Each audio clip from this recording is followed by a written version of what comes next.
let's see, here we are. Let me close that window. Let me open this one. Good evening, everyone. Let me get myself together. How are we all? It's nice to see you. Hello, Karen. Hello, Marsha. Kira. Good. All right, here we are. I have. Oh, let's turn off the sound of me. Hello, Marsha. That's better. Good evening. How are we all? I've got something to open tonight. I've got a package. I nearly showed you my address there, but we're not going to do that. It has a message written on the back saying, I hope you're keeping well and safe, Kathy. All the best, Jenny. Which is lovely. And there's a little stamp saying thank you. So, shall we see what we've got in this package? Let me turn this down so you can see. It's not going to go very far down, but all right. Come back. Because this is the joy we have right now. We can still indulge in retail therapy and support local businesses, small businesses. Gosh, this is going to be hard to get into. So, how are we doing? Type in the comments. How are you doing? We're a good 3 weeks into official lockdown in Britain now. And I'm probably 4 weeks in because I went into lockdown a week earlier than Boris realised we should. They've just announced we're going to have 3 more weeks. So I just wanted to check in with you all and see how you're doing with that.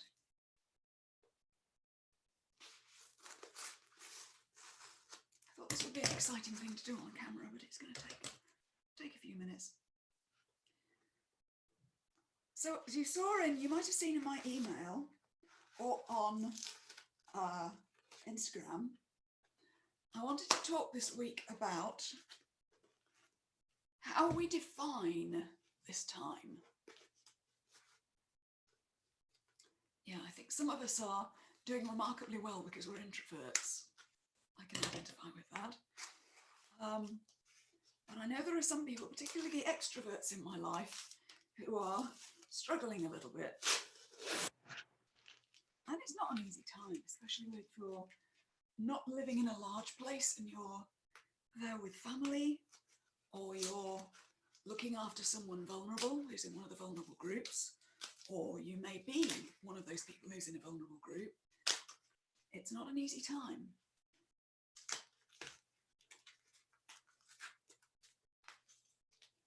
Yes, quite a few people saying they're better off than usual. Okay, lockdown is not too bad as I'm a socially anxious person anyway. Yeah, I can identify with that in that we feel as introverts, we often feel the pressure, like we should be out there, we should be trying to socialize and be involved and join in with things. And it's, in a way, it's rather refreshing to have that pressure taken off. We can just stay at home and do our sewing and do our reading. And that can be comforting. How do I get into this without damaging the contents? Yeah, difficult if you're in the UK and your fiance is in Denmark. Technological noise. Yes, it's not easy if you're separated from the person you would rather be with. That's not easy right now. But I think a great deal depends on the language you use. There is a great man who has been one of my mentors over the year, said to me that your mental state is influenced by 3 things: your physiology, as in how you move your body, how you use your body. Are you like this? Or are you sitting up? How you use your body actually has a great influence on how you feel, and that's why exercise works so well to improve your mood. The second thing was focus. What you choose to focus on has a huge effect on your mental state, and physiology, focus, and your language. Physiology, your focus, what you choose to focus on, and the language you use to describe how you're feeling and what your world is like has a huge effect on how you're going to feel. So somebody who is talking about feeling cooped up is going to feel very different from somebody who calls this a chrysalis. What if we weren't even hibernating? I mean, some people are feeling very stressed out and anxious, and it is okay just to rest and to make it through in whatever way you feel. But what if this wasn't just a time for hibernating and trying to finish Netflix? What if this was a chrysalis?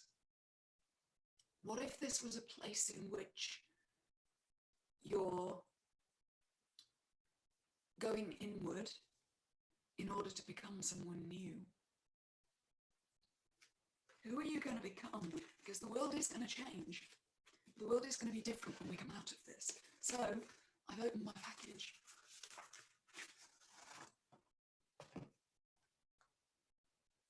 This is a package from the School of Historical Dress in London, who have published this new book, and I've also got another one, this one. I've had a copy in the past and I sold it and regretted it.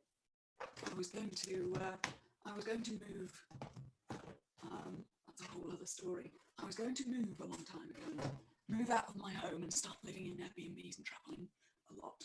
So I started selling my possessions. And one of the things I sold was this waistcoat book. I believe I sold it to Julia, actually, Julia Ward, who's also on YouTube. But here we are. Shall I open these up to you? Would you like a look at these books? This one is, these are books that show off the Hopkins collection. Now, Alan and Vanessa Hopkins are prolific collectors of historic dress, and their collection is linked to the School of Historical Dress. They're very good friends with the School of Historical. In fact, I think they're trustees of the School of Historical Dress.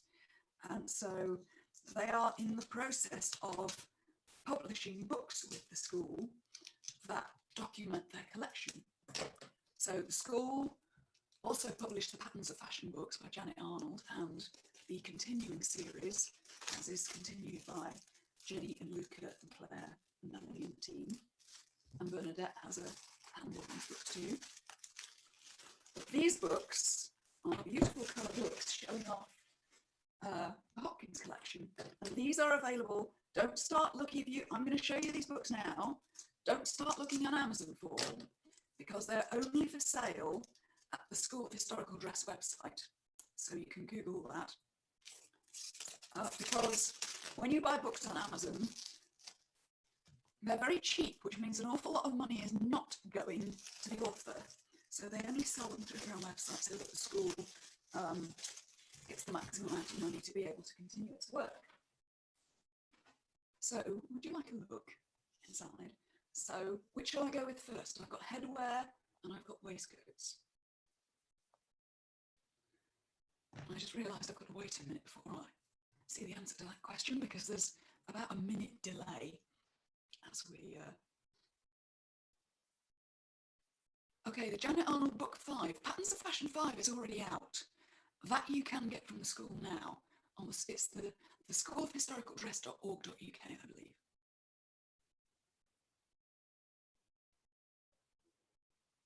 Oh, it's something. Okay, I need to use a different mic, apparently. Can you hear me better now? Oh gosh, there's all sorts of different. A lot of requests for waistcoats, a lot of requests for headwear too. All right. Can you hear me better now? I'm going to carry on in a minute when you tell me whether you can hear me.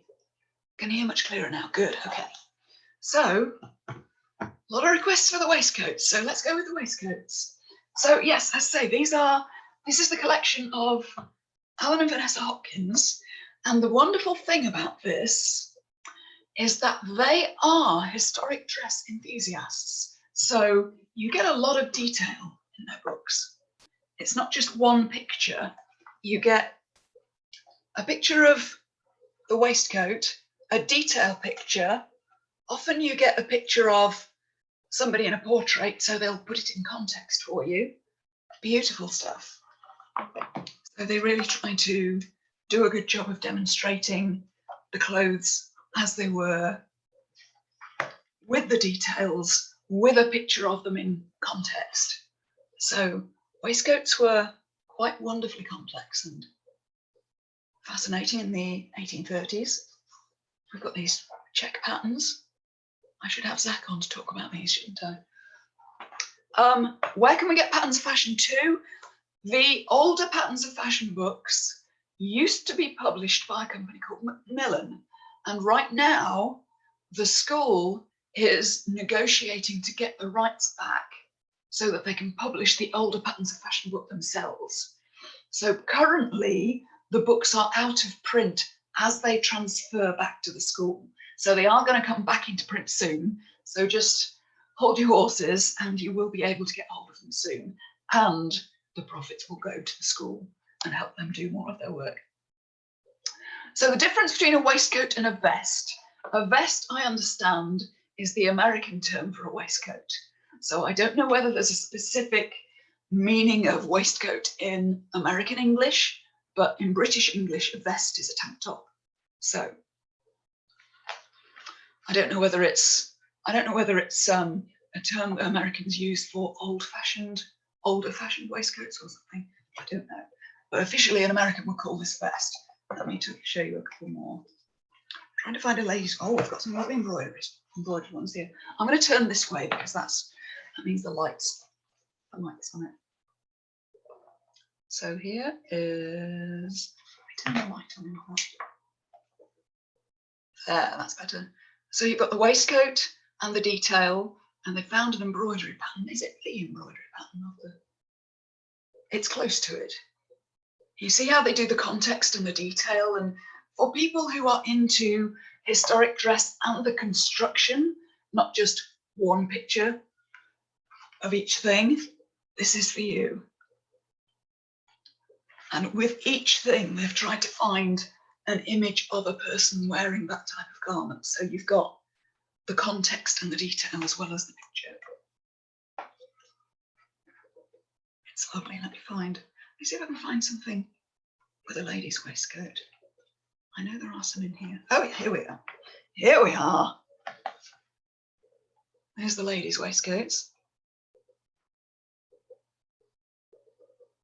And some very much more fitted to the body, and a lot of them up to the neck.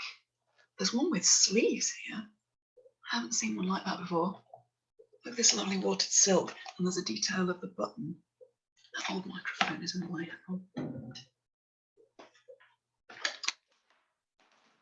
Just rearrange my office.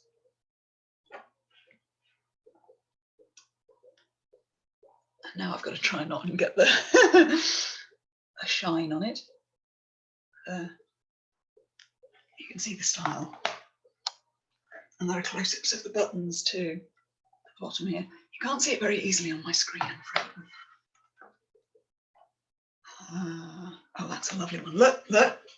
How often do you get this in books of historic costume? Construction, ladies and gentlemen. Pictures of the inside. You don't often get that. There is a watch pocket. Alan Cartwright, this is for you. And you can see that there's boning in the waistcoat here. And this lovely, I love this detail, when you have a cut in the edge of the button side to help with the fitting, and with a hand-done buttonhole stitch around it. I know you can't see that very well on your screen. So anyway, if you adore historic costume, these books don't have patterns in them to recreate them, but they do have clear pictures of the garment itself, detailed pictures, and pictures of them in context. You know, how they would have been worn, or what kind of outfit they would have been worn in. So, I mean, for a beginner, it's perfect because you get to see the garment and how it would have been worn. If you're more advanced or you want the detail, it's got the details all there. I mean, some of them, they've got illustrations of patterns here, look. Probably from the tailor and cutter or something. Yes, the tailor and cutter. So there's some idea of patterns in some of them, but it is just a fantastic resource. Oh, okay, I just found my favourite. How's that? And again, construction detail of the inside. This is, you can see the hooks and eyes. That's kind of edge to edge at the front with hooks and eyes. Look at this little detail at the bottom. Anyway, so that is the waistcoats book. Let's see. Oh, look at this at the back. Back details, lacing, buckles, buttons, embellishment. I mean, if you're looking for ideas for your own history bounding projects or accurate details of, you know, I'm making something for the 1880s, was this right? These are ideal books to just show you lots and lots and lots and lots of examples of what works. So shall we go to the headwear? Yeah, I see the, ooh, Miss Violet Nightchild. Fantastic. So let's go with some hats. Give me a period. Where shall we go with the headwear? I've got headwear going back to 1700 to 1955. So give me a period and I'll find you something. I'll pick something out that you've asked for. This is beautiful. The waistcoat book I had before, I've had a copy of before. The headwear book is brand new. So what they're doing right now, this is not sponsored, by the way, they're just friends of mine. The headwear book is brand new right now, and they're doing deals when you buy more than one book. So if you buy 2 books, you get a special price. Let's see. Oh, I'm getting a lot of 1880s, 1890s. Let's see what we can do. Oh, this is a lovely one. Yeah. The Housewife, January 1893. Black is constantly combined with colour. Indeed, no hat seems right without a little touch of black about it somewhere. And we have black and pink, ladies and gentlemen. Isn't that lovely? I don't know whether you can see that very well, but beautiful. I love the ostrich feathers, and there's a sort of paste buckle-like arrangement on here.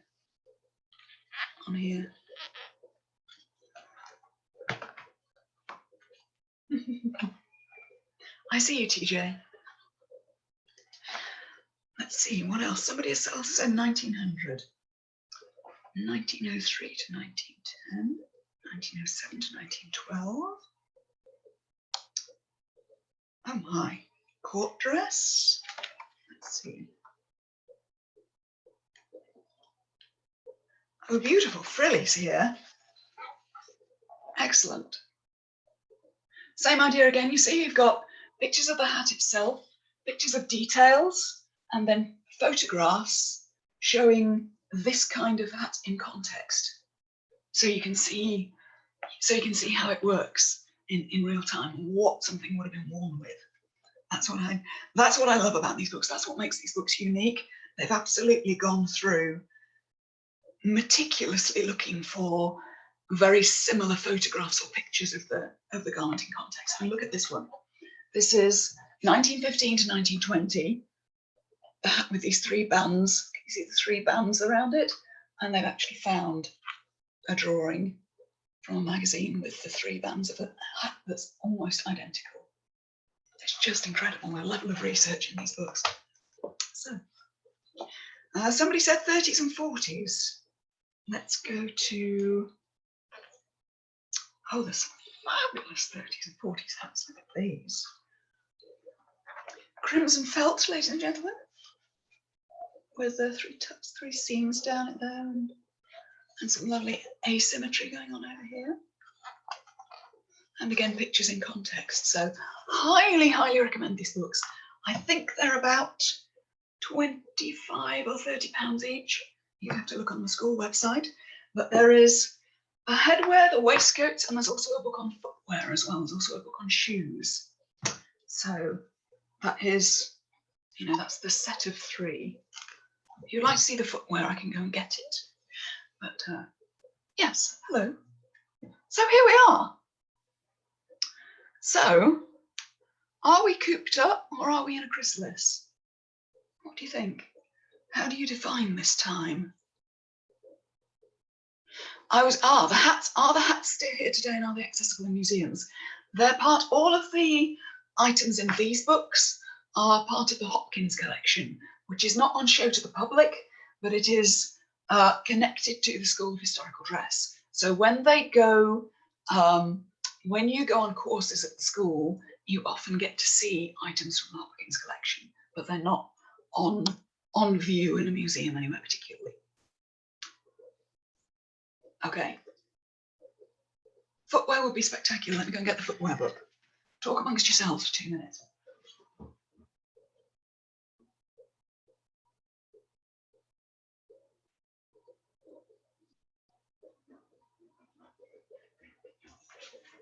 Here it is. So there are, I believe, 3 books so far. They've done waistcoats, headwear, and footwear. So, footwear. I mean the cover shot alone, and it's the same.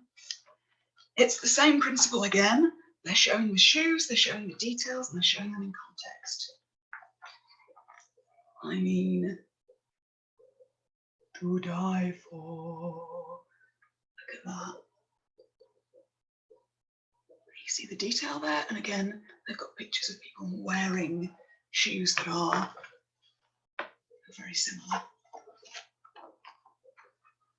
Beautiful boots.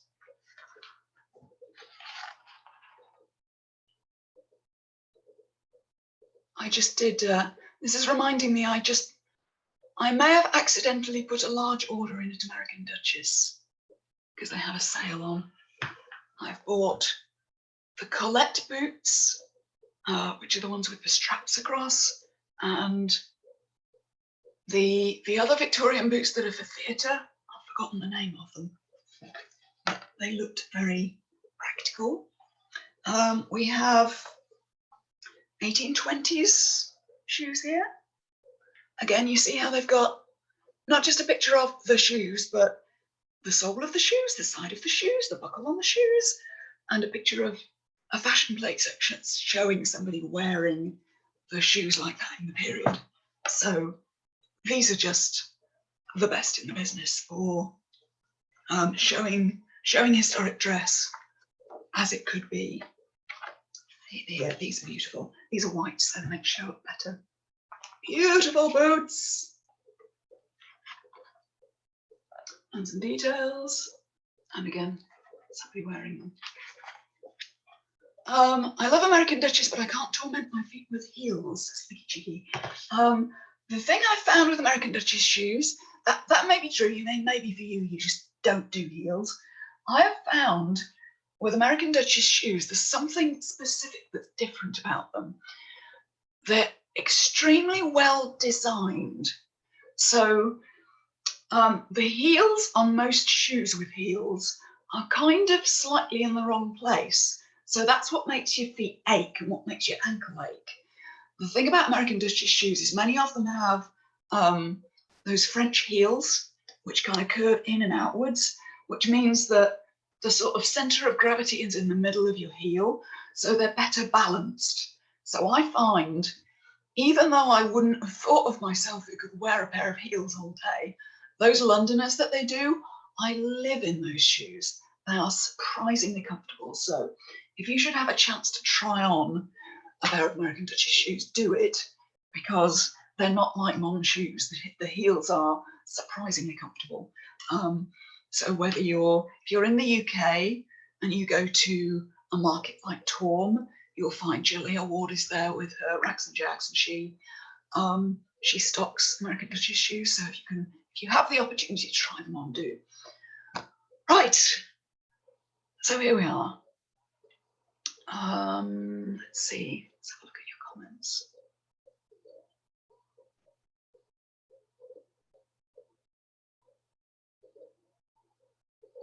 Yes, I understand if things aren't financially stable. It's funny. This time right now is either, I mean, you know, we did an enrollment period for foundations last week and the week before, and I found that it's this very strange time where for some people it's the worst time ever to spend any money on anything, because everything is so in such financial turmoil. There are people who've lost jobs. There are people who their job is in the balance right now, and it's just the worst time, and you've got to just do what you can, and you may be getting help from the government, your government, or whatever. On the other hand, for the people whose jobs are secure or just happen to be in a profession where their income is not affected, it's the best time to buy, because you're not going out spending money, you know, you're not going to a movie, you're not going to restaurants, and you've got kind of money burning hole in your pocket. So it's a good time for those of you who have got the capability, who have got disposable income that's not being spent eating out or going to a movie or going out and entertaining yourselves. This is a great time to support small businesses and small organisations like the School of Historical Dress and like American Duchess and like Red Threaded. So do consider supporting those businesses that might be struggling right now. You don't know, you know, they all put on a brave front, but small business owners are some of the most stressed out people in the world. So do support them. Having said that, I'm happy to say my update for the week is that we welcomed more people to Foundations Reel than ever before. And I mean, a lot more people than ever before. It wasn't just a wow enrollment period. It was an, oh crap, we need to hire more people enrollment period. So if I actually have to announce that we are hiring at Foundations. If you go to our website now, you'll find an ad for a new mentor. We have 3 mentors who support our stitchlings, and we need a 4th. So we're actually in a position where we're hiring right now, which is very humbling, and I know I have this enormous gratitude that not only is my business okay, but I have a lifeboat. So if you know highly experienced, skilled makers who would make great mentors, do point them to our website right now, because we're hiring. So we have done great. We've hired a lot of people. It's been a very busy week trying to onboard and help all of our new stitchlings to get their feet under them and make the most of their membership. So I'm very grateful to all of you who took part in the workshop, in the sleeve workshop. I loved seeing all of the pictures that people were posting on Instagram of all the notes, because we're in lockdown right now and you seem to need something to do. It wasn't just we were getting messages saying, oh, thank you so much for the notes, thank you so much for the videos. People were posting pictures of their notes with like things highlighted and like diagrams in the margin, and people really got into it, and I love that. People learnt so much from it. So thank you so much for taking part if you were part of that. I really appreciate it. Yes, so yes, don't just tell me names. If you know people who should be our mentor at Foundations, send them that link. Start getting in touch and getting the word out. We're going to be have that vacancy will be open until next weekend. So let them know. So I'm just looking at the comments again. So excuse me going quiet for a minute. It's very difficult to talk and read at the same time. So all dressed up with nowhere to go. It's a great idea to dress up right now. You know, it's it's great to be like dressed down when you're at home, but it's also a great idea just to dress up and make yourself feel good again sometimes. So what was, is it Carolina's got a hashtag, keep calm and dress on? I don't know who originated that, but that was a great hashtag. So in fact, I saw the perfect lockdown outfit a while ago, because I've had this dilemma that I want to be dressed down, but I have all these Zoom calls that I have to do. So because I'm in online business and I have not only Foundations Revealed, where we do our own Zoom calls and our own live workshops, I also am a member of a kind of online business version of Foundations. Like if there was imagine that there's a Foundations Revealed for people who are owners of businesses like mine. I'm part of one of those. So I have a lot of Zoom calls with them. It's called Launch Club. I have lots of Zoom calls with Launch Club and Zoom calls with Foundations. And I'm just like wall-to-wall Zoom calls right now, wall-to-wall online conferences. And I want to be dressed up, but I also want to be in PJs. And it was just perfect when I did the call with my Foundations team on YouTube last week. Liz, who does our uploading, she showed up to that Zoom call in the perfect combination. She showed up in like vintage loungewear in this fabulous silk kimono. And I was like, yes, that's it. So I have to start getting that, the silk, like vintage loungewear and do the look. I think that would be the perfect solution. So let's see. Excellent. The makers we're searching for do have to be seamstresses or tailors. We need mentors to help our stitchlings. We call our members stitchlings. They call themselves stitchlings. They are makers of costume, historic dress. They're history bounders. So they're tailors, some of them are complete beginners. So what we need is somebody who is a very experienced maker of clothing, specifically historic clothing or costume or cosplay or tailoring, the sort of things that somebody they can look up to and aspire to be, and somebody who can teach them and coach them. So it's people who sew clothes specifically. Let's see. Yes, I saw Isabella started the costume constitutionals. That is fantastic.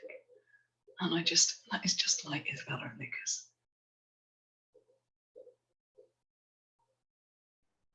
Let's see. So, okay. Yes, so quarantine is extended in the US, in New York as well as in the UK. Everybody is dealing with it in their own way. But I think another thing I wanted to talk to you about today is about boundaries. I think a lot of us at the moment are either working from home, or we've got people at home, we're looking after kids, we're homeschooling. There's a lot has changed about our lifestyles, and I just want to talk to that for a minute. Getting the throat warmed up.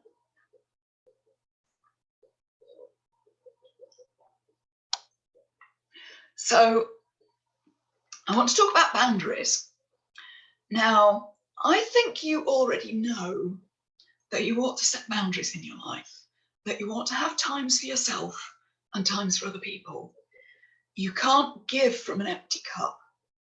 Like I've said before, I remember this wonderful quote from my Anna Van Zandt, who said, what my cup runneth over, and what runneth over is for you, but what's in the cup is for me.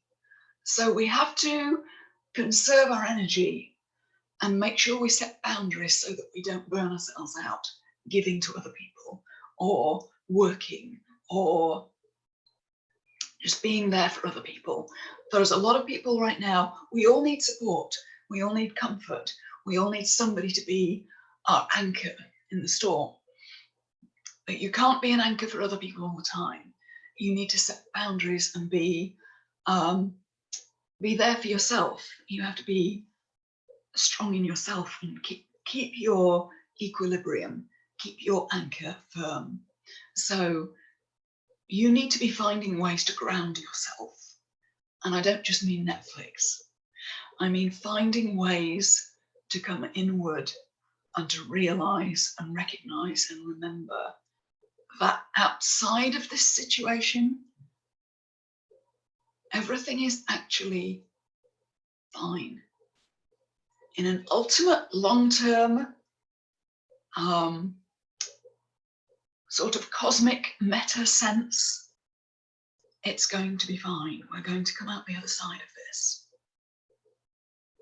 And I know that this is a terrible situation in which not everybody is going to make it, and in which a lot of people are under a lot of pressure. Our essential workers, our key workers are under enormous pressure. But you have to know in yourself there is a level on which we are going to carry on. We are going to come out the other side as a species, as a nation, as a, I was going to say a Commonwealth nation. Not everybody is in the British Commonwealth. As much as Britain would like to think so, I think, we are going to come out the other side of this. So you need to keep a sense that there is a level on which all is well. And you need to set boundaries so that you know that all is well. So I need to remind you that it's okay to take time away from the news, time away from CNN, time away from the internet, time away from work, time away from family. It's okay to close the door sometimes, even if you're all in the same house. We need to create not just lip service to boundaries, we need to do it and create a culture among ourselves when we have time away. So I want to remind you that not all of us are surgeons, not all of us are, NHS nurses and doctors. They are working flat out right now, but they're still taking breaks. They're working very long shifts in some cases, dangerously long shifts in some cases, but they are taking breaks. I have a very good friend who's a paramedic in Texas, and he works, I think, a full 24 hours at a time on, and then he takes time off. It's important for all of us to take time off and time away. We have an on-off switch inside us, and we can use it. Yes, I'm a big fan, I don't know how to pronounce your name, but I'm a big fan of the idea, create your own culture. You can create your own culture. You can create your own rules. So, for example, here's a small way in which you need to create boundaries. Your interior life is absolutely vital. You know this. If you're an introvert, you know this. You need time to go within and be yourself and be just checking in. Some people call that meditation, mindfulness, but you just need to have times when you go quiet and just check in. You need to have times away from social media. I know it feels like you stop existing when you switch away from social media, but you need to have time away. We have a culture where we tend to spend a majority of our time consuming information, whether it's from social media or whether it's Googling or whether it's Netflix or whether it's surfing or whether it's learning and researching and working. We take in so much information, and it's important not just to be consuming. There's no point in consuming and consuming and consuming unless you are also taking time to step away and let some of that sink in. You've got to have time where you're letting yourself process, depending on what side of the Atlantic you're on. You've got to have time to let all of that information just sort and assimilate. You can't just keep throwing more information at your brain to distract yourself. You get anxious when you do that too much. I think a large proportion of people who complain that they have anxiety is they're just not stepping away enough. They're consuming and consuming to try to distract themselves from anxiety. And what you actually need to do is to step away and let some of that information just settle. Let some of the dust settle, let the water clear, let the ripples spread out and the surface become clear again.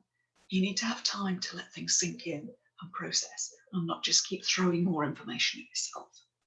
So let me look at some comments.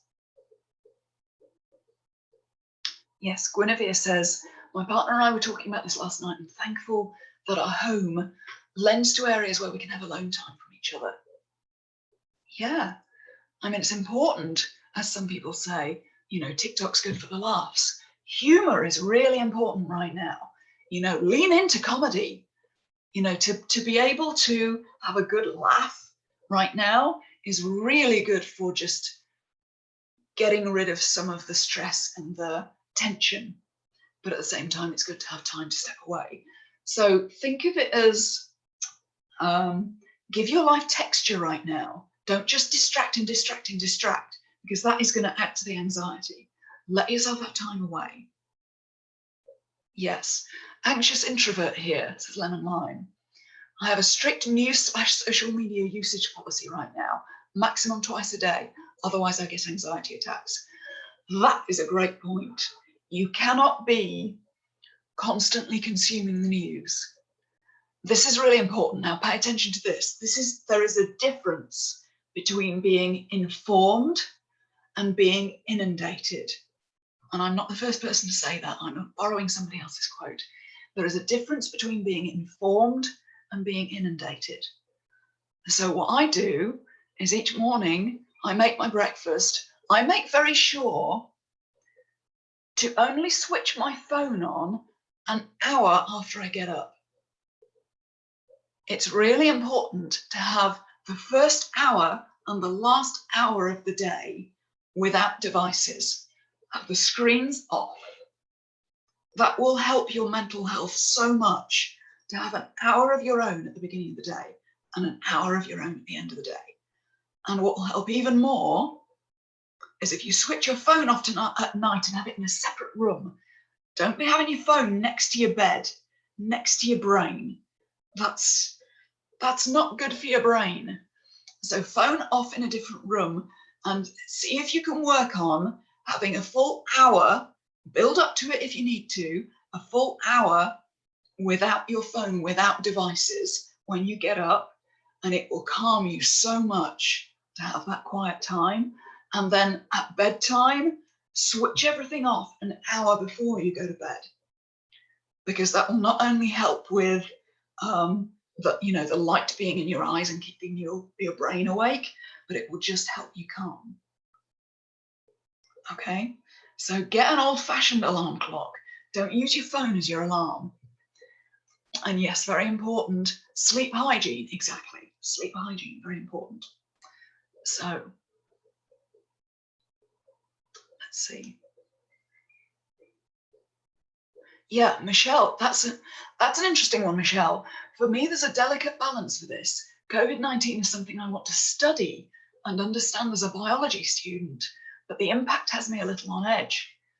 That's a really interesting paradox, isn't it? Because you don't want to be engaging with it too much, but at the same time, you want to be engaging with it as a researcher.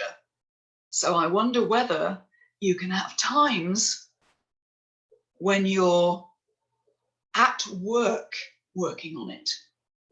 So you're at a desk engaging with it on a laptop and not your phone. Maybe there's a difference for you between, and this goes back to physiology, how you use your body. There's a difference between sitting in your armchair in your living room, scrolling through your phone, looking at the news, and being at your desk on a laptop or a desktop at work in research mode. That might be a way to tackle that. If you're in research mode looking at COVID-19 as a researcher, Michelle, and not engaging with it personally, that might be a way to engage with it better, because you're approaching it and you're in the physiology of sitting in a desk. I am at work being a student now, as opposed to I am at home in an armchair, like sinking into the armchair and feeling anxious. That might be one way to deal with that. So if you have particular times when you're at work and when you're in work mode, in research mode, engaging in that way, that might be a way to engage with it on a different level. I mean, it'll help. You won't be able to sort of divorce your personal self from your work self completely, but that might be a way to help engage in a healthy work mode kind of way. Yeah. Mary McAndrew says, I have trouble getting my husband not to overwhelm me with news, grim worries all day long. I've had to just tell him to stop. It upsets me too much. Yeah, that's a conversation you need to have. Now, what you might want to consider there, I'm going to take a sip of tea, is that talking about it may be what's helping your husband deal with it, that he wants to talk and get it out of his system. So that might be his coping strategy, whereas your coping strategy is more to be like, okay, I don't want to know. So perhaps you have to compromise on, maybe there are certain times when you do talk about it for a limited time period, and then you step away. So just be aware that that different people have different coping strategies, and you're gonna, that's gonna be part of the puzzle that you are going to be grappling with right now. One of the relationship issues is, how are different people in a family or in a relationship engaging with this issue? How are they coping? And that you may have different coping strategies that you have to negotiate. Let's see.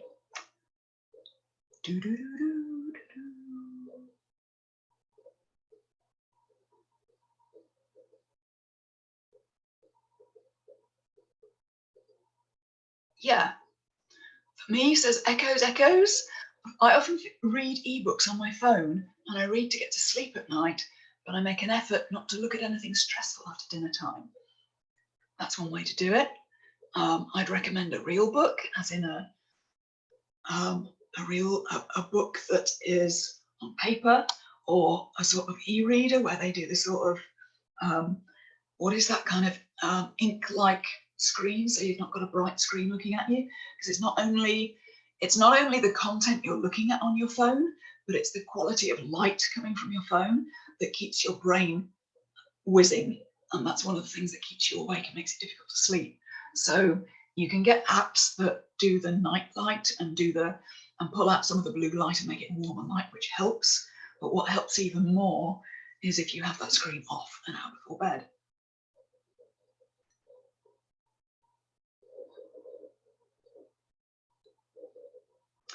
I mean, yeah, it may be, Mojo, it may be that your mother feels she needs to watch the news all day and cope. It may also be that that's not such a healthy coping strategy. Maybe you can have a conversation about, is this helping you, or is this making you more anxious? Can we talk about maybe checking in a couple of times a day rather than watching, the news on 24-hour rotation, because they're just repeating the same stories over and over.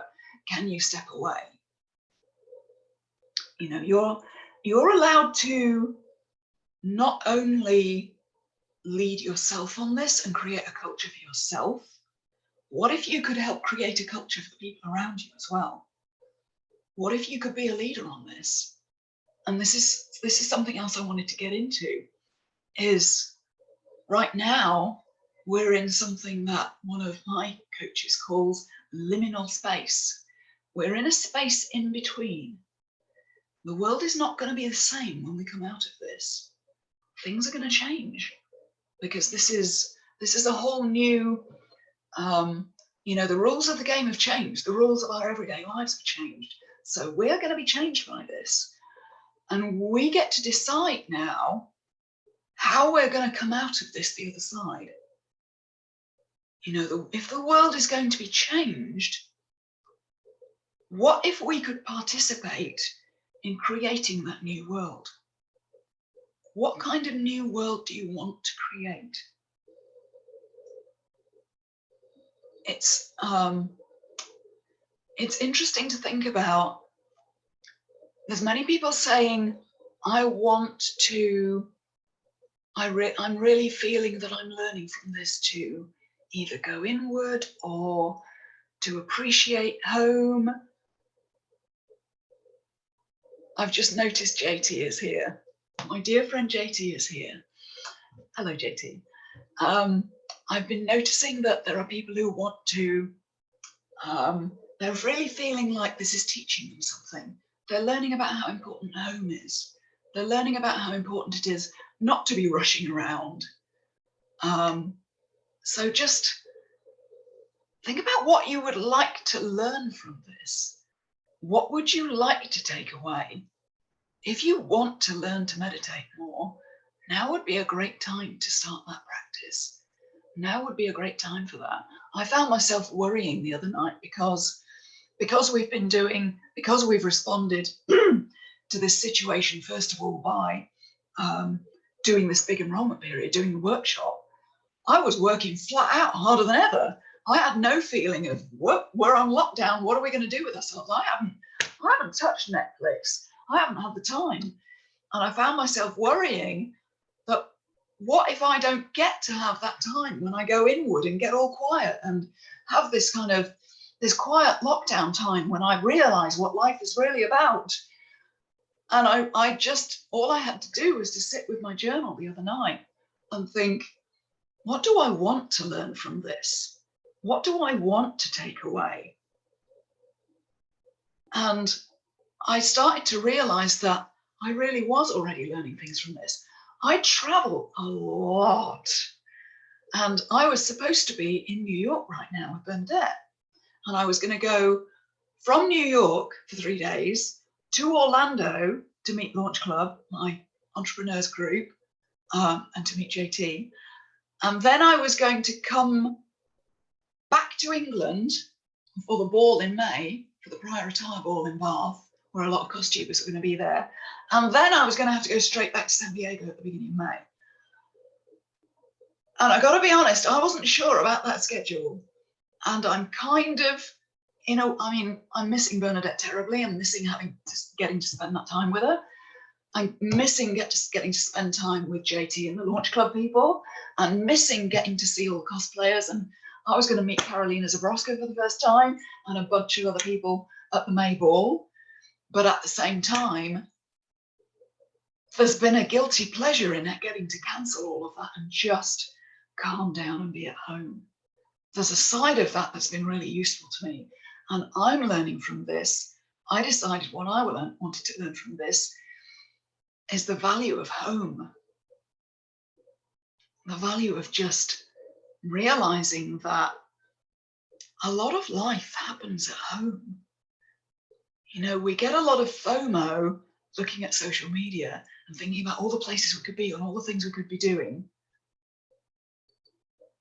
And actually, a lot of life happens at home. If you really want to get to know somebody, go see them at home. I feel like the times when people really get to know me the best is when they visit me at home. I had a friend visit, my friends Claudia, Tim and Vivi, visited me at home over Christmas and New Year. And I've only ever visited them in California, and they came over here and spent some time in London and came to see me. And I remember Claudia saying, I feel like it gives me context. I feel like I know you better because I've seen you at home. So I think a lot of life happens at home. Home is where we're our true selves. So maybe home is more important than I thought it was. So I'm thinking particularly hard about that because this enrollment period we just did, I told you we had a lot of new members. We had a lot of new members. We've more than doubled the number of members. So my business has grown, and I may be in a position soon where I'm going to be buying my own home for the first time. I'm going to be able to do that. You know, that's that's within sight now, where I never thought before it could possibly happen. So I'm starting to think a lot about home and what kind of home I want. And maybe home is more important than we thought it was.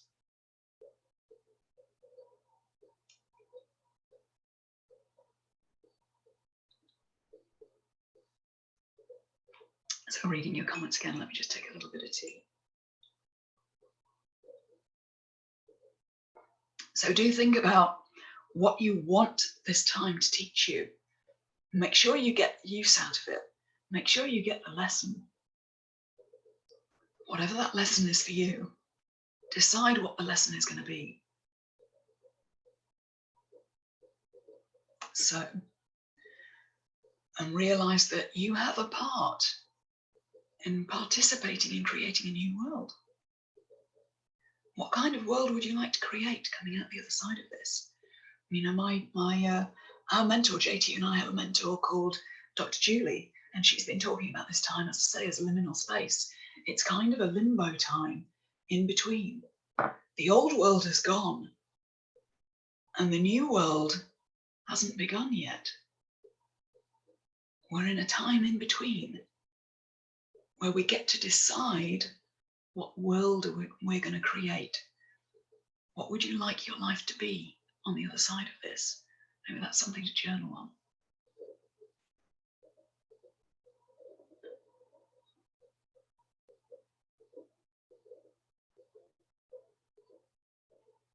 So, looking at your comments again. Echo says, I'm going to be sad when we go back to normal and I can't do live meditations or live Pilates on Zoom or chat with the history banders. Who says you can't? The world has changed.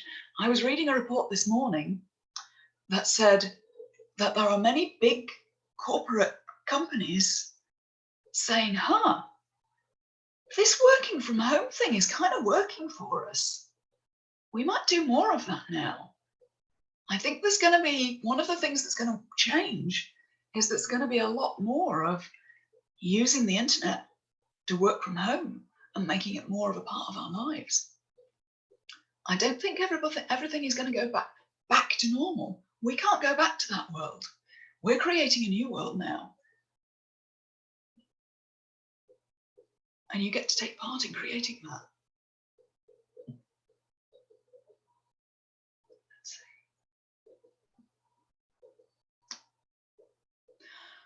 That's a great point. Tracy Walker says, a lot of us seem to be feeling guilty about enjoying this lockdown. I totally resonate with that. I think for those of us who are introverts, as I said earlier, it's a time when the pressure is off to be sociable. You know, people who are extroverts, you know, we live in a world that's arranged around the extroverts often, where we're encouraged to join in and be out there and be sociable. And now, this world, the introverts thrive. And we have all of the pressure to go out there and be involved has been taken off. All of the FOMO has been taken away because nobody's going out. So there's a feeling that everything has stopped. My good friend Abby Cox, who you may know,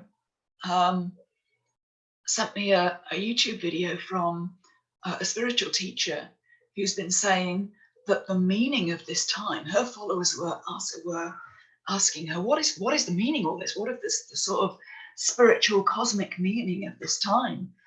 And she said that it's as if we've been living in this crazy time when everything has been getting faster and faster and faster and faster and faster.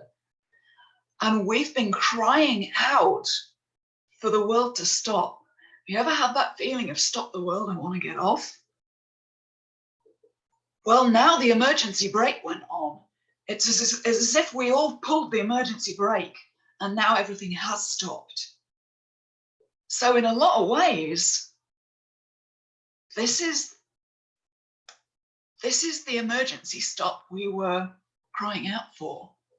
Not that we would wish a global pandemic on anybody, not that we would wish the suffering and the illness and the number of deaths on any of us, any time. Not that we'd ever wish that all the suffering that all of our healthcare workers are going through, all of the hardship that families are going through, losing members of the family, or going through serious illness, going through all the uncertainty and the financial trouble and the economic downturn that's going to come out of this. We wouldn't wish that on us in any way. But, well, I won't say it's a but, it's more of an and. One of the great laws of the universe is paradox. So it's like another of my mentors, Jeff Walker, says, it's a very intelligent skill to be able to hold two opposing ideas at the same time when both of them are true. It's true that this situation is awful and there is great, great suffering and hardship. It is also true that this time is a gift and a time when we can pull back and stop for a while and reassess what we really want and reassess who we really want to be. There's a huge amount of suffering. There's also a huge amount of opportunity.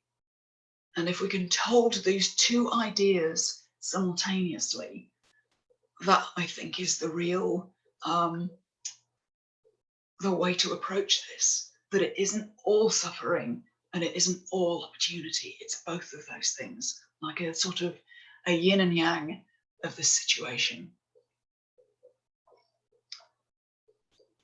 So let me look again. Yeah, everybody's feeling united and wanting to help each other. Yeah. Well, I'm going to quote Mr. Rogers, look for the helpers. You'll always find the helpers. I wish I could go back to the office since I'm incredibly unproductive at home and I have to write a thesis. But besides that, the introvert in me enjoys it. Look out, Lux Eternum. I know that I know your name because you've entered our competition. You entered the Foundations competition before, but I've forgotten your name offhand. Look out, start Googling for people who work from home who are giving us advice right now. There are lots of people like me who are used to working from home, who are writing blog posts and guides right now. This is how to cope with working from home.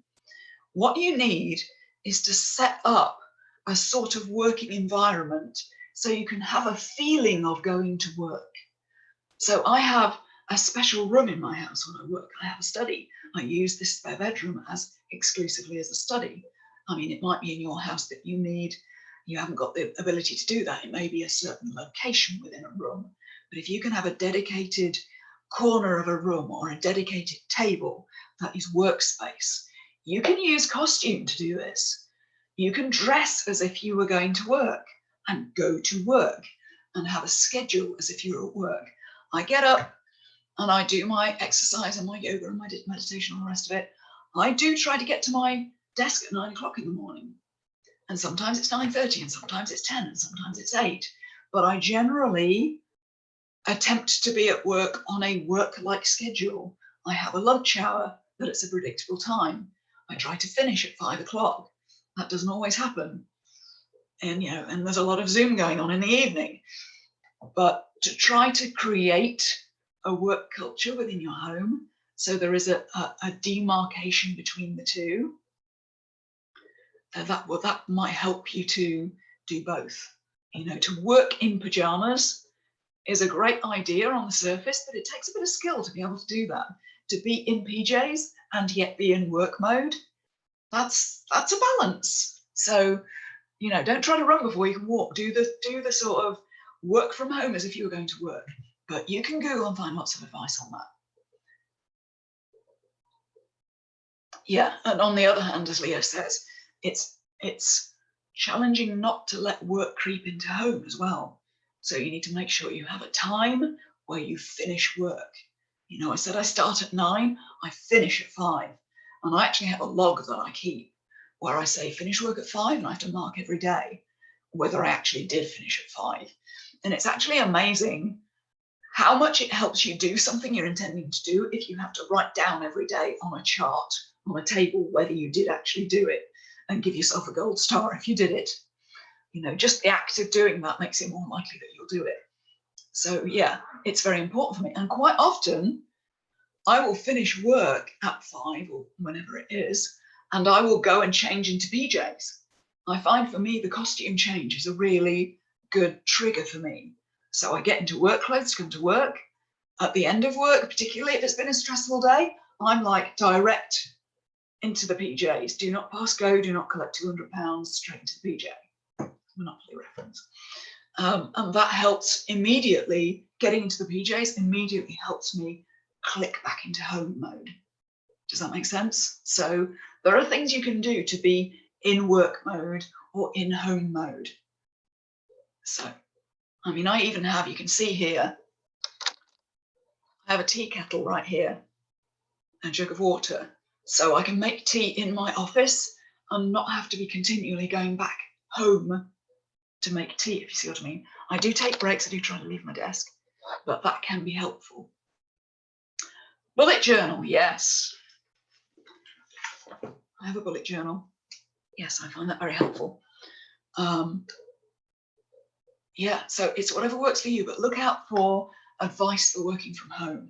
There's a lot of that about right now because there are a lot of people who are suddenly having to figure that out.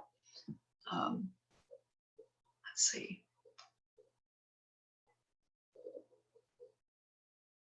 Yep.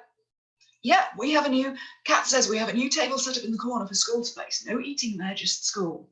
Yeah. So that's how you're helping your kids to get into homeschooling. And think about how you would get, I mean, think of yourself, we're all really kids at heart. We're all really just tall kids, as again, Dr. Julie says. So think of yourself as a child whom you're trying to get to homeschool. You know, you have a time, you have a timetable, you have a corner, you have a table where you do your schoolwork. You know, you're just a tall kid. Yeah, same as getting on your workout clothes will help you to motivate you to work out.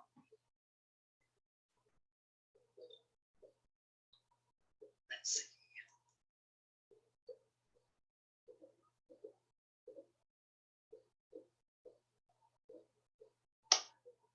Okay.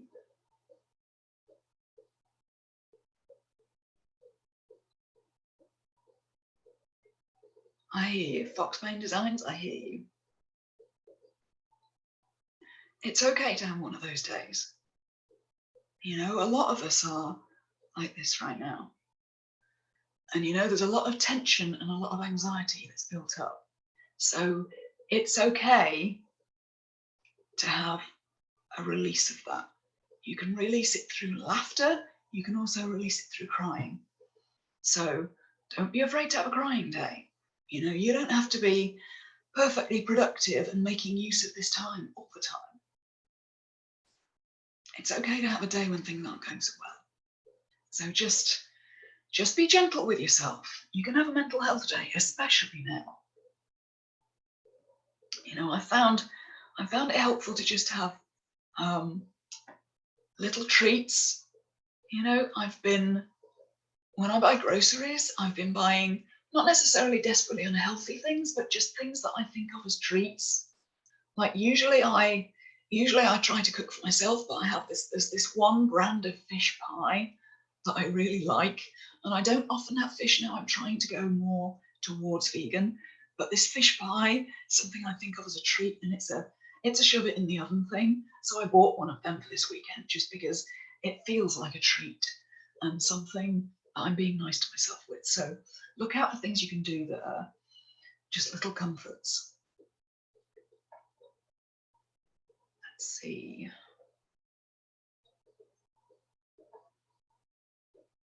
Yeah.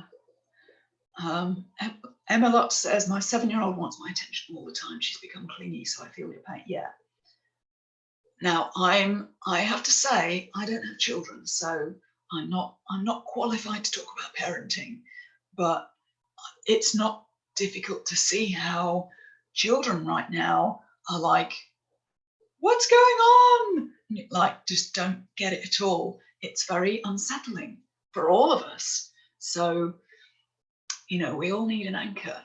So all of these things that I'm saying about comforting yourself and having time away and not being too close to the news and all of that, that goes for kids just as much. To find ways to cope together and to bond together. And I don't know, it might help to, I mean, again, not a parent, not qualified to talk on parenting issues, but something that suddenly came to mind then is, would it work perhaps to go back to things that are comforting for your child? Like if your child has just recently grown out of being read a story at bedtime, maybe now's a good time to just take a little trip back there, because that will be something that will be very bonding and help them to feel anchored and go back to something that, you know, what are the things that make your child feel secure? You know, that's what we all need right now. We're looking for an anchor, we're looking for security. So anything that calms you and makes you feel anchored, makes you feel secure, is going to help. Let me try and scroll to the bottom here.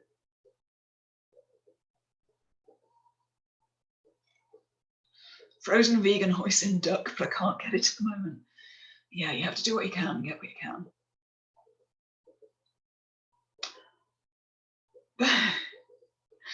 I'm seeing the end of this conversation. Something about bare feet outside. Not super idea right now if you're in some parts of Canada. Understandable, but yes, it's very grounding to step on the earth with bare feet. It's very grounding to do, yes. I'm really enjoying, if you follow me on Instagram, you're seeing my morning walks. I'm finding that hugely helpful right now. If you are allowed to go out for exercise where you are,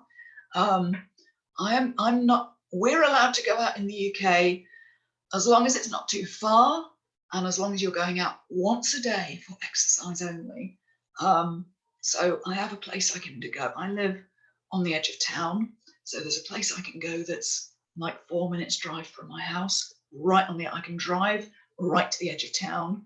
I mean, it usually takes me 15 minutes to walk there, but if I drive, I can walk further, and I can walk down this one path that is a wide enough path to drive down. So if I see another person, we can give each other a wide berth, and I can walk all the way to the next village.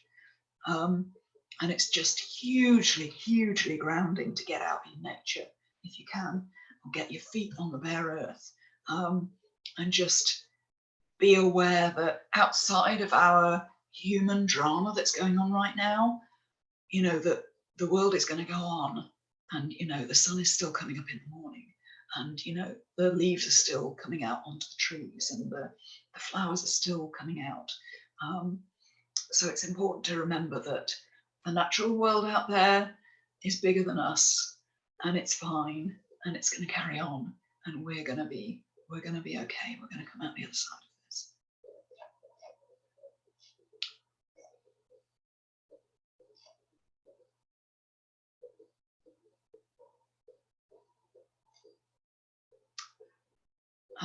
Let's see. Yes, I do feel people like Bernadette. She's stuck in a little apartment in Manhattan.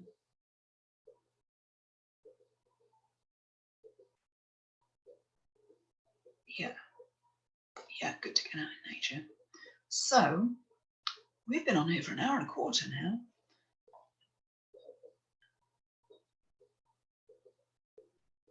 Yes, release the feelings, says JT. I miss you, JT. That first hug when I see you again.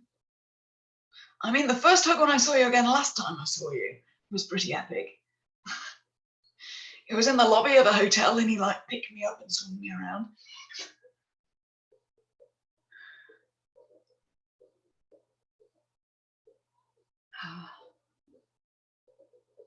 Let's see.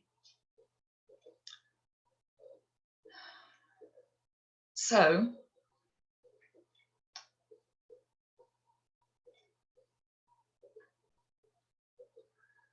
let's see, shall we do something to help just calm everybody down a bit? We could do something right now on the call, if you'd like to.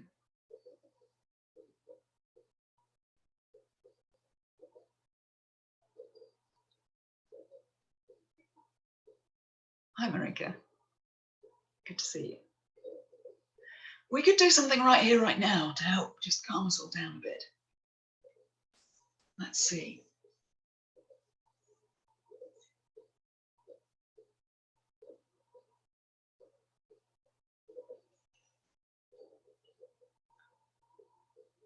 Since this is in topic, the 3 things that our mentor states have been proven to improve any topic. I'm not following, JT. Keep going. Exercise, journaling, and sleep. Yes. Exercise, journaling, sleep. Yeah. I mean, make sure you get enough sleep right now. That is really important. Katie's absolutely on the ball with what I was thinking, group meditation. So I'm not going to, if you want to do more meditation and yoga, Abby Cox is doing daily broadcasts on that. But I've got a really simple meditation for you. So if you were to sit right now and put down whatever's in your hands, put your feet on the ground, take the hands off the keyboard, take a deep breath,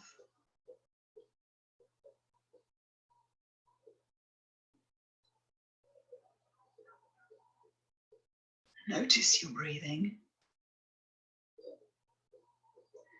and I'm going to show you the simplest meditation technique in the world. Even if you're useless at meditating, even if it doesn't work for you, you can do this.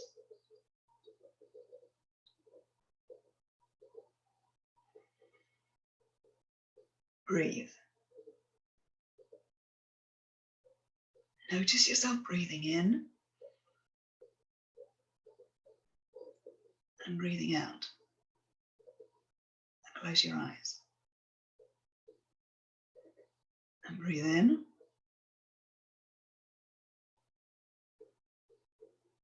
And as you breathe out, just in your mind, say the word release. Breathe in.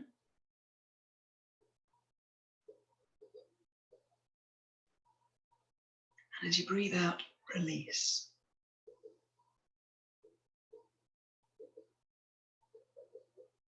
Breathe in. This goes for people with gills too, TJ. Breathe in, and as you breathe out, release.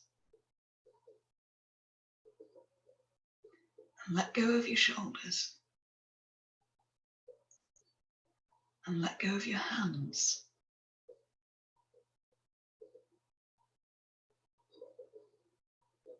And let go of your feet.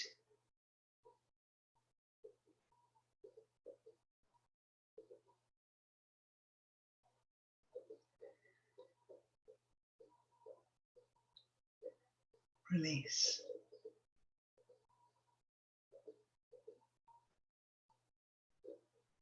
Release.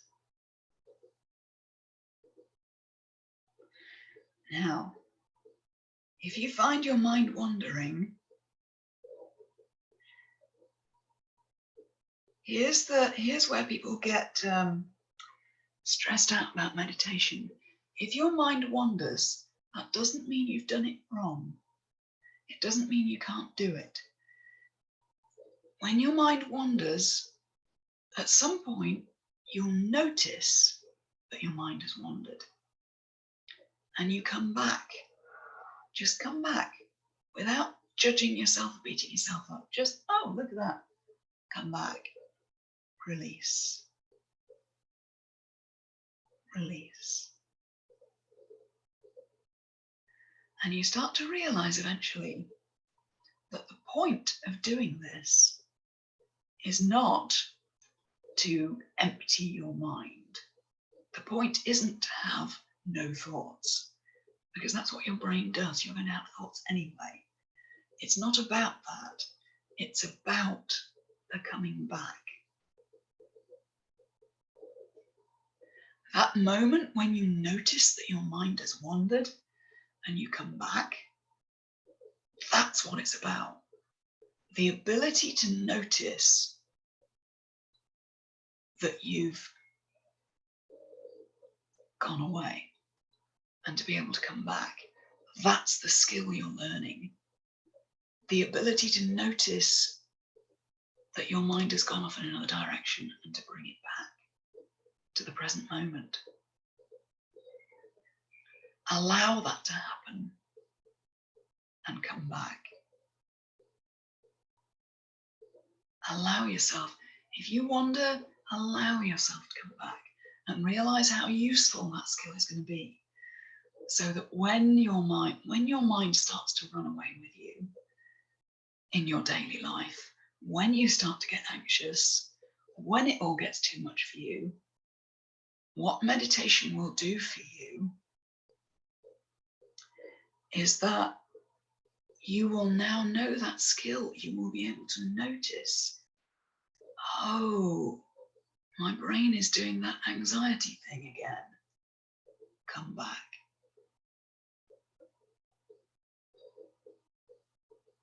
That is the button that switches off your thoughts. That is how it works. You're practicing being present. Because in this present moment, as you breathe in and release,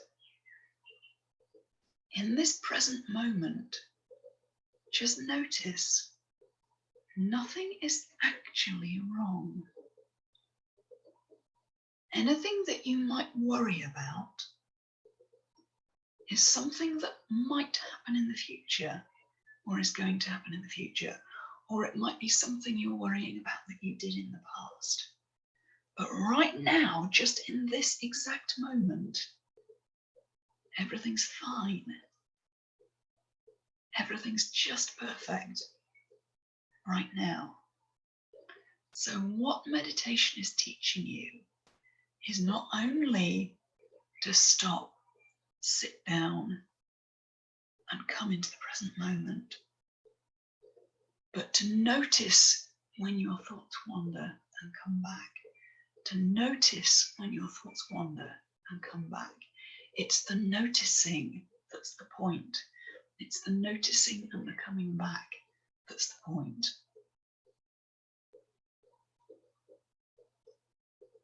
So that when you feel like things are getting out of control, then you come back. I remember the moment I used to suffer terribly with anxiety about 15 years ago. And I remember I had this amazing moment. I was walking down a street when in Hucknall, where I used to live. And I remember this moment when my anxious thoughts were starting to spiral out of control. And I just had this moment where I had this clarity, and suddenly it was like, oh, it's my brain doing that anxiety thing again, where it rushes off for no reason. And as soon as I had that clarity, it's my brain doing that thing again. It pulled me out of that anxiety. That's the skill you're practicing. Meditation isn't about, I don't think it's about being perfect and having no thoughts. It's about learning that skill of noticing when you're flying off into the distance with your thoughts and your anxiety and bringing it back. The skill is coming back. The skill isn't having no thoughts. The skill is coming back. Okay? So, what do you think? How did that feel? Did you notice?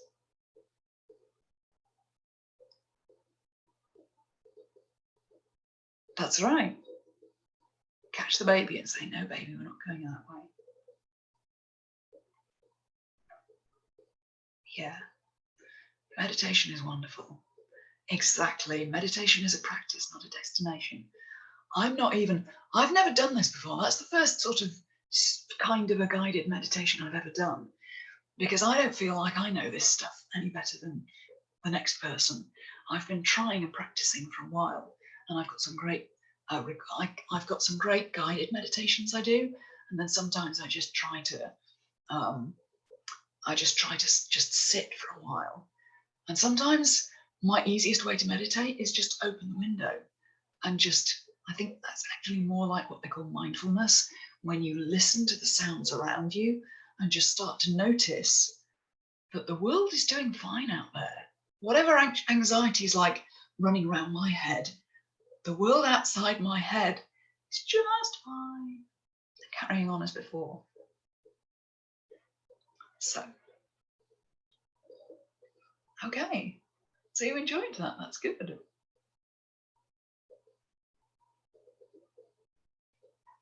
Yeah, it's not about emptying your mind. It's about detaching from your thoughts. So, you know, if your thoughts were a sort of 6-lane highway, meditation is the practice of learning to stand on the sidewalk, watching it go by, and not stand in the middle of the road, in the middle of the traffic.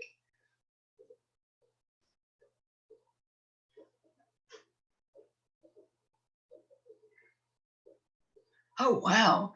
Oh, it's like when Ron Weasley left. Anyone can leave, but it takes bravery to come back to Harry and Hermione. There you go. Anybody can go running off into the distance with anxious thoughts. It takes bravery to go, oh, look at that, anxious thoughts, and come back. No, it's not wrong to doze off. You're dozing off, you probably need some sleep. It's another important thing right now. One of the best things you can do for your level of mental and physical health right now, and your immune system and all of it, make sure you get tons of sleep right now. You are allowed to get tons of sleep.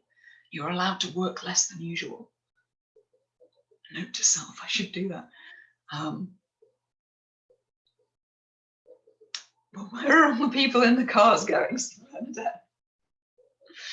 Well, trust that the people in the cars are going to get to their destination whether or not you micromanage them.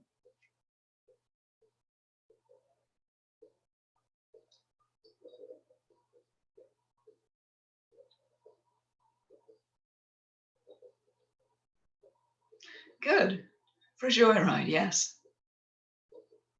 So that felt good. Do you notice what just happened? My voice just came back. I just felt my voice. Wow, that feels more like my real voice than ever before in the last few years. Can you hear it's just a quality to a depth in my voice right now that's interesting. Maybe I need to do more guided meditations. All right, we've been going an hour and a half. So I think we better wrap this up soon. If you have any further questions, now's a good time to ask them before we go. Oh, yeah, I am more relaxed. Well, there's a certain amount of not anxiety, but raised awareness that comes with being on camera like this for a lot of people. I don't know how many people are watching.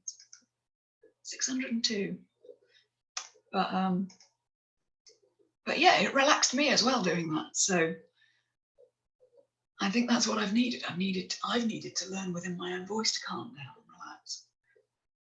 So yes, this will be available on my channel later. I leave these lives up, assuming anybody wants to watch me rambling for an hour and a half. Okay, I could do that. I could do more meditations, and I might pick and choose bits from the meditations I've done, because there's certainly been meditations I've done where there's been something in particular that they've said that has made me go wow, and just instantly relaxed me, or instantly made me gave me a heightened sense of awareness of myself. So I might borrow from meditation teachers I know. Okay. When will the next enrolment period be for foundations? I have no idea. We just don't know what's happening with this whole situation. We've had a lot of people join. Right now, we're working really hard on modifying things and changing things. Speaking from a place of calm and authority, I think that's part of it. So we need to work right now on making sure we're serving the members we've got before we start adding more. So let's see. We'll see. We planned to open again in the autumn. I don't know. I honestly don't know whether that will happen. We'll just have to see what happens. What's your favourite music? Classical? Yeah, me too. I use an app called Adagio for music. In fact, I have two music apps. I have Spotify for contemporary music, popular music. I mean, I listen to Frank Sinatra on there, but and that kind of thing. But for classical music, I love Adagio because it has a mood setting. So, in fact, I can show you. Idagio. And even if you don't know classical music as such, it has this setting. I don't know if you can see that. Up here, there's a setting for mood. And you can pick music, you can just pick a mood and it will play music appropriate to your mood. So if I you can go to relaxed, gentle, optimistic, happy, joyful, radiant. I like radiant. I like radiant, sir, radiant. Festive, passionate, powerful, excited, nervous, angry, tragic, sad, melancholic, peaceful, relaxed. So that's a way you can pick classical music by mood, which I really love. Now I've started it, not intending to. There we go. Bit of Helga for there. So, doing what I was meant to do. I'm getting closer to that, I think. What do I suggest for someone with anxiety and depression who gets severe insomnia at times and is suffering from it right now?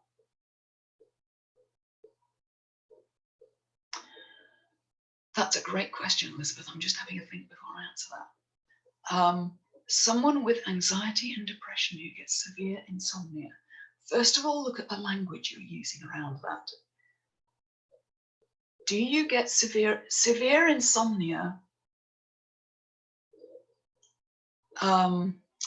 Sometimes that can tip over into being an identity.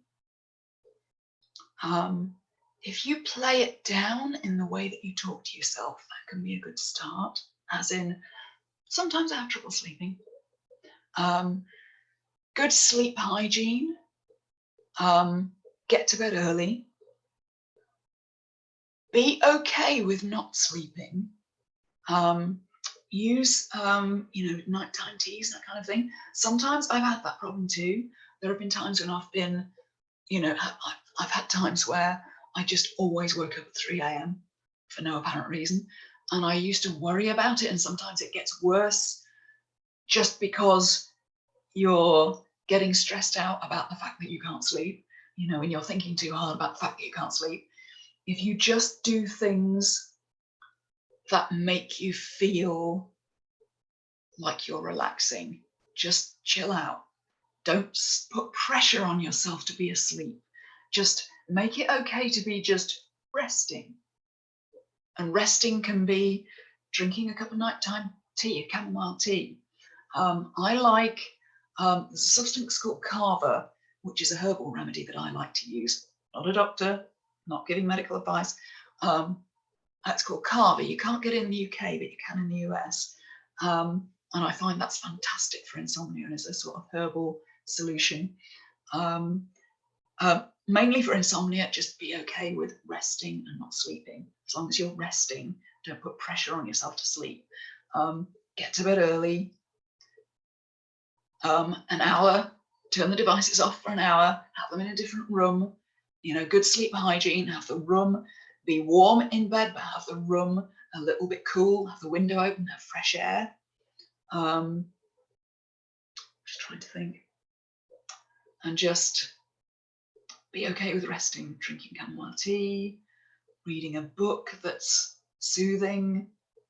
Don't put pressure on yourself to sleep.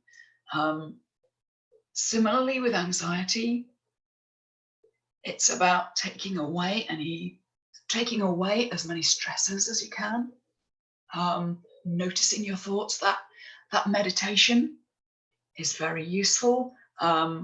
It doesn't have to be, don't start thinking of yourself as you have to be perfect at meditating. Just at least, the wonderful thing about meditation and yoga is that you don't have to be any good at it for it to work. You can suck at meditation and it still works. Because even if you just sit there quietly for a few minutes and take a couple of deep breaths, that's still going to put you in a better place than you were before. So start looking up. I mean, somebody recommended Headspace is a great meditation app that can just get you started in a very gentle way, even if you're suffering greatly. For depression, that's a tough one. It's linked to anxiety. Make sure that you're getting a good diet in terms of B vitamins, that's green leafy vegetables. What I found when I used to suffer from depression that really helped was oily fish, things like salmon and tuna, and those omega-3 and 6 and 9 oils. That's a good hack for depression and anxiety. Vitamin D, if you're in Northern Europe, particularly places that don't get a lot of sunshine, vitamin D is great for replacing some of that, the sunshine that we don't get. Those are just off the top of my head a few things that have worked for me. Again, not a doctor, I'm not giving medical advice, that's just what's worked for me. So I hope that can give you a few pointers. I've certainly dealt with anxiety and depression in the past. Another thing that really helped for me, again, I am stressing, not a doctor. This may or may not work for you. This may or may not be appropriate for you, particularly when it comes to taking things. You know, everybody's body chemistry is different. I discovered a herbal supplement called 5-HTP, which has been an absolute godsend for me. So just do a bit of research on 5-HTP, which I think is something that's available in health food stores and is good for mood. So let's see. Again, that's just things that work for me. I found the fish was really, really helpful for me. You know, improving your diet can be a really good hack for depression and anxiety. It doesn't mean you have to. I've found the best way to change I'm getting into another subject now. I found the best way to change my diet, specifically to help with anxiety and depression, is not about, oh, I must give up cake and sweets and biscuits and chocolate.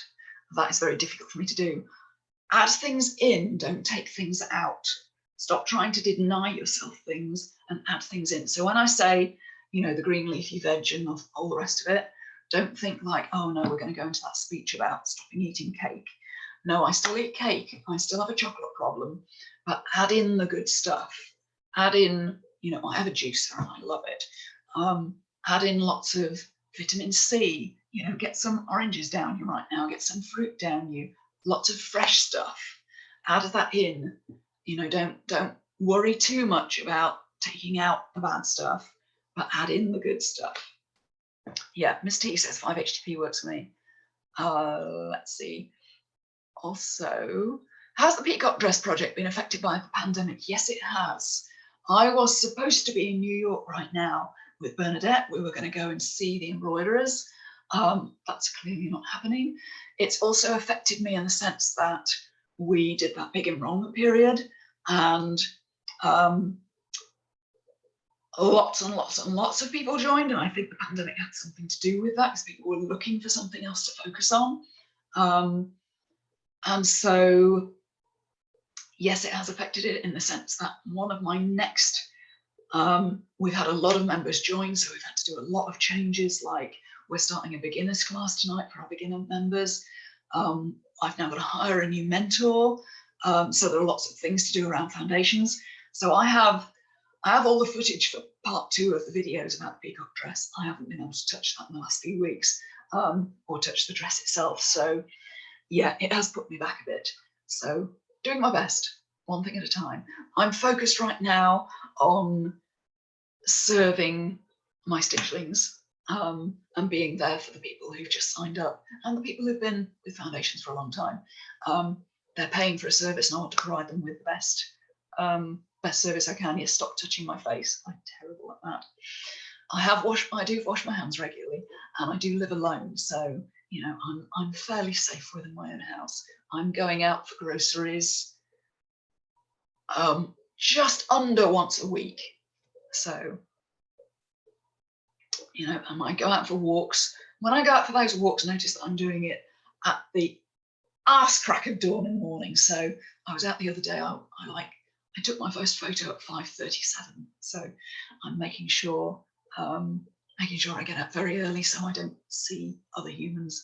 So I think I'm pretty safe. I mean, right now my groceries are in quarantine. So, but yes, I'm washing hands too and being careful. But yeah, I mean, that's good for you to tell me that because I live alone, there's nobody to tell me stop touching your face. So I'm not noticing that I'm doing it. Hi, Kimmy, new stitchling in the house. Let's see. Okay, no, I'm not burning myself out. I'm making sure I get lots of rest. I'm taking it very simple. There's a lot to do, but I'm making sure I get lots of rest. I mean, going back to the thing about boundaries, setting boundaries, I am starting to have unplugged days. Sunday, I don't switch. I'm working towards, I'm not perfect at it yet.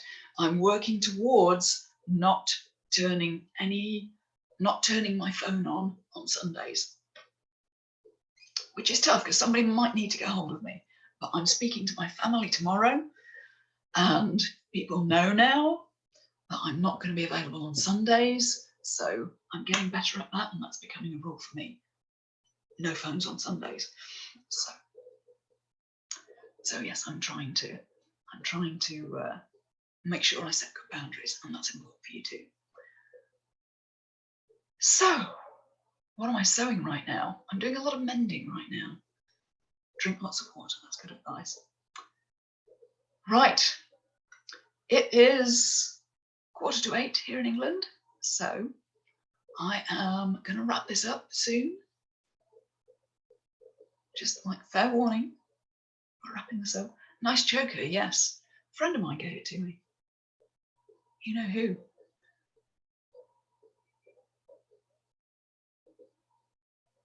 Okay.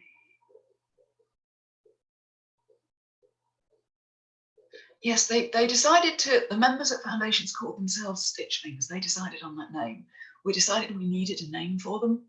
Foundations Revealed Members is a bit of a mouthful. So they decided to call themselves Stitchlings because I took suggestions, and my good friend Claire Sager, who is now a published author, who's a published author of historical and fantasy fiction, romantic historical fiction, I forget what the full name is,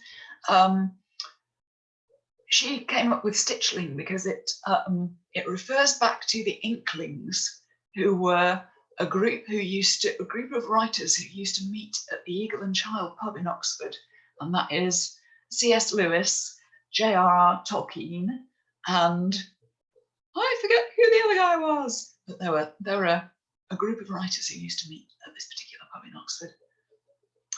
So excellent. So I hope that this has been comforting, helpful, good company. I shall continue to work on actually looking at the camera and not looking at myself as if in a mirror. So you're up there, so I should look at you properly. So be safe, be well, stay informed but not inundated. Look after yourselves, look after your families. Embrace the yin and the yang. You know, you can be enjoying this period as well as being compassionate to people who aren't finding it so easy. I'm going to continue live streaming for the time being, partly because I don't have time to edit video right now. So we will come back here. I'm going to check my diary just in case. I can't promise that I can be back here Friday next week. Hang on. No, there is literally nothing in my diary, I don't think. So with reservations, just in case there's something I haven't thought of, because I'm live and on the spot, I think we should be able to do this again this time next week. And this call, the rest of it, for those of you who just showed up, this call will be on my channel, so you can go back and watch it with some hand sewing or whatever you wish to do. So thank you for being here, everybody. Thank you for everybody supporting me and being here with me. Thank you for to the costumers who are here. Thank you for the stitchlings who are here. Thank you for the launch clubbers who are here. And if anybody is here who has found me through the Pivot Launch Masterclass from the Nights of the Zoom Table thing that we did last night with my business friends. Tonight is the last night that you can sign up for PLF with Jeff Walker. So don't forget to do that. You can go back and see my case study and see all of our testimonials last night and the big round table we had. So go and watch that question and answer session. And if you have any questions, do private message me. If you have any questions about online business, about product launch formula, I am happy to answer those. So I will see you soon and have a great weekend, everybody. Bye-bye.